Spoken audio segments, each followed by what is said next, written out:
biological safety cabinet is an enclosed, ventilated workspace for safely working with materials contaminated with or potentially contaminated with pathogens in the laboratory.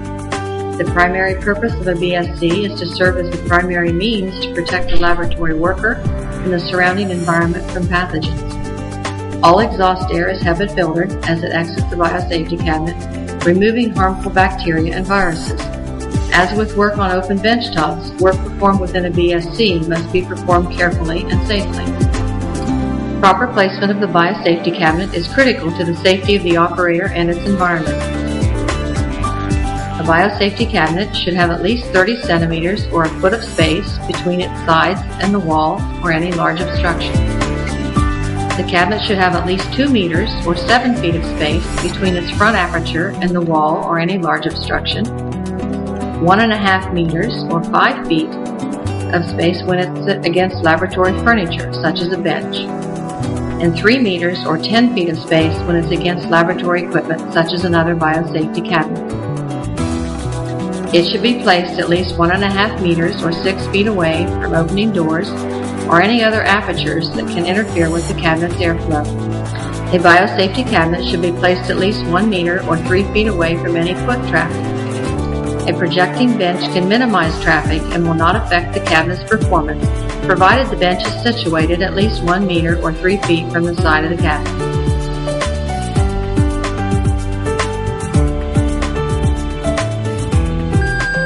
Do not use the cabinet if any of the alarms is triggered.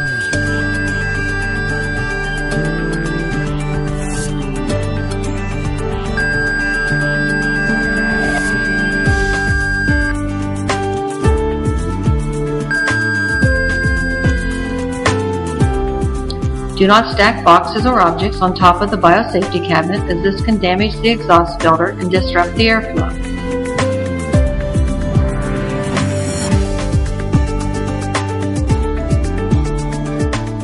Do not use the cabinet for agents of extreme hazard, such as toxic, flammable, or explosive materials.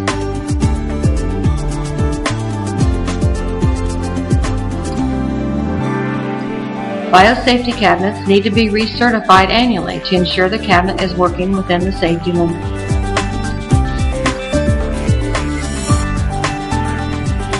Most biosafety cabinets are designed to be used by one operator only, unless specified otherwise. Any additional operator might break the air curtain and contaminate the materials.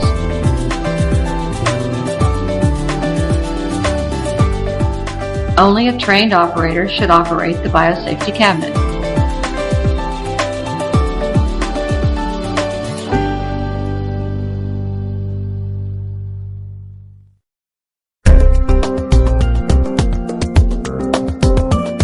In today's microbiological and biomedical research laboratories, procedures are conducted that can generate infectious aerosols and biohazards. These aerosols must be contained to protect laboratory personnel as well as the environment from exposure. Other procedures require a sterile environment with non-turbulent airflow so that cells and other cultures will not be contaminated while they're being handled. Both of these procedures can be performed safely in a biosafety cabinet using proper working technique. Prior to starting work, you must carefully assess the risk of the work against the laboratory's policy and plan the items and steps to be used in your procedure. List all the items required for your work, including equipment, cultures, media, and other materials. Your list will help you prepare the necessary items before starting work. Depending on the work being conducted, the risk assessment, and your laboratory standard operating procedure, you should wear appropriate personal protective equipment, such as additional gloves, respirator, goggles, or even a face shield for some of the higher risk work. Before donning your protective clothing, wash your hands thoroughly with germicidal soap. When conducting low-risk work, wear a long-sleeve lab coat and latex gloves. Ensure the gloves cover the cuffs of the lab coat.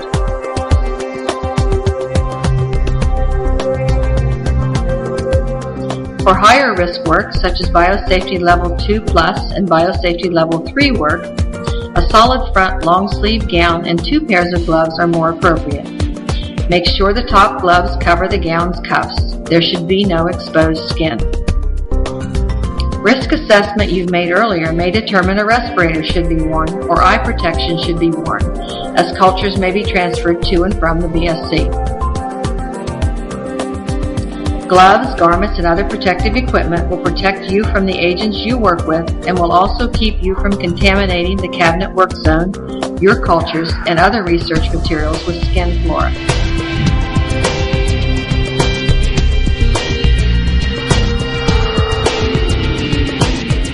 If a germicidal UV lamp is being used, you must deactivate the lamp as soon as you enter the laboratory. Raise the front sliding sash to the opening height and turn on the fluorescent lights. Ensure the air intake and exhaust area of the cabinet are free of obstruction. Start the cabinet blower and allow the cabinet to purge for 3 to 5 minutes. This will remove the airborne contaminants from the work zone and stabilize the cabinet airflow. Adjust the height of your lab chair so that your shoulders are approximately level with the front sliding sash. This will give you better visibility of the work zone and ensure that your face is protected by the front sash while giving you plenty of room to work. Wipe down the interior work zone surfaces with an appropriate disinfectant, including the front air grill with a suitable disinfectant, such as 70% isopropyl alcohol. The most effective disinfectant will depend on the organisms manipulated and the work conducted in the biosafety cabinet. Wipe down the external surface of items with disinfectant, then load the cabinet work zone with all the items you'll need for your work. Check the list you've made earlier on. Make sure you have everything you need before you start. Nothing should be taken out of or put in the biosafety cabinet once you've begun working. Pay special attention to the front air grill, which must not be covered as illustrated here. Disruption to the inflow of air into the cabinet will compromise the cabinet performance.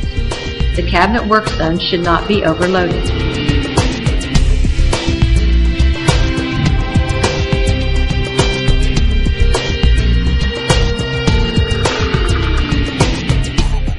The biosafety cabinet work zone should be divided between 3 areas so that you have a clean area, a working area, and a contaminated area within the work zone. These areas must be located to minimize movement of clean items over contaminated items and vice versa. Place your waste containers in the contaminated area. Place your working equipment and specimens in the working area, and your supplies should be located in the clean area. Transfer materials from the clean side through the work area to the contaminated side. Limit the use of sharp instruments, particularly needles and syringes, in the biosafety cabinet.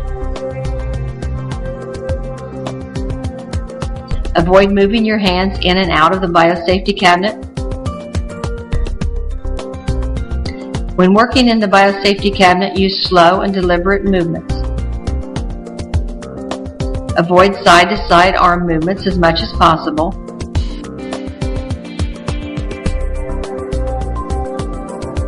Enter and exit the cabinet from straight on.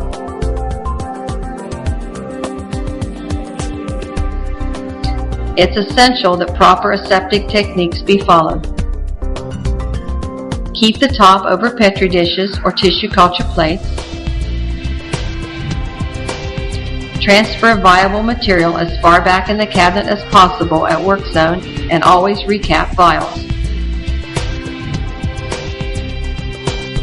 Work with one specimen at a time and recap before going on to the next. Discard empty tubes immediately. This will minimize contamination of your work. If a spill should occur while working in the cabinet, do not turn the cabinet off. Remove your outer gloves inside the BSC as they may have become contaminated. Allow the cabinet to keep running as it will contain aerosols that may have been generated and will purge aerosols through the HEPA filter.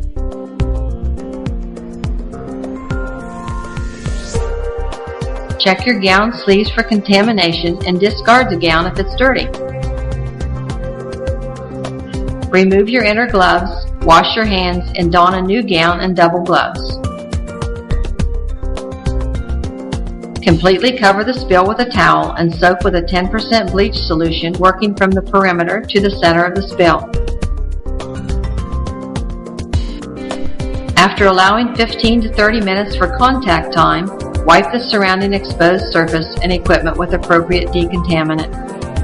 Contact time will depend on the microorganism and the decontaminant. Remember to clean the bleach using sterile water afterward, as it might cause discoloration on the stainless steel surface.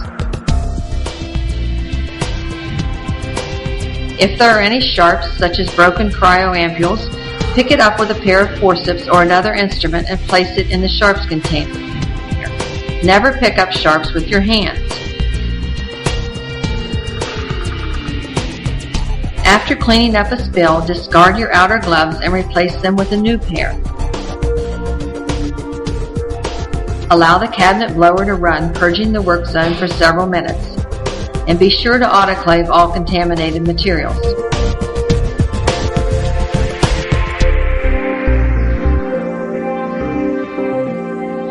After completing your work, run the biosafety cabinet for 2 to 3 minutes without activity to purge the air. Disinfect the external surfaces of all items to be removed from the biosafety cabinet. Spray the items with 70% IPA or ethanol. Leave it in the biosafety cabinet for 10 minutes and then wipe it clean. Follow your laboratory guideline for reusable and disposable item decontamination. Place all waste in the discard container within the biosafety cabinet.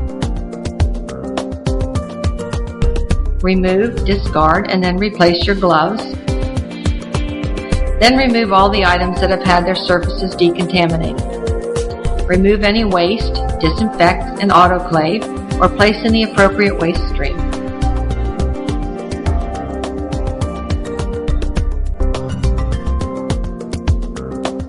With the sash window still in the safe position, disinfect all biosafety cabinet surfaces, including the work zone and front sliding sash,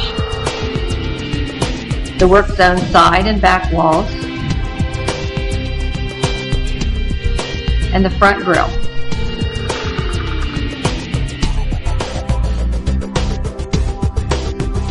Do not spray inside the front grill, as only safety-trained operators should open and clean under the front grill periodically. Depending on the laboratory protocol, now you can shut down the cabinet, close the sash window, and turn on the UV lamp. The most effective amount of time for UV light decontamination is around 60 minutes. Some facility protocols specify cabinets should be operated continuously. Degown properly by removing and disposing your gloves and removing your lab coat. Wash your hands and forearms with germicidal soap and water. If you perform higher risk activities in the cabinet in the biosafety level 2+ or 3 laboratory, remove your outer gloves and then your gown, being careful not to contaminate your skin or street clothes. The outer gown and gloves should be disposed of as biomedical waste. Wash your hands thoroughly with germicidal soap and water. Biological safety cabinets are classified into 3 classes. These classes and the types of BSCs within them are distinguished in 2 ways: the level of personnel and environmental protection provided, and the level of product protection provided. Proper working procedure while using a BSC is crucial, as it will affect the outcome of the work being performed. For more information and education, please visit our website at www.escoglobal.com.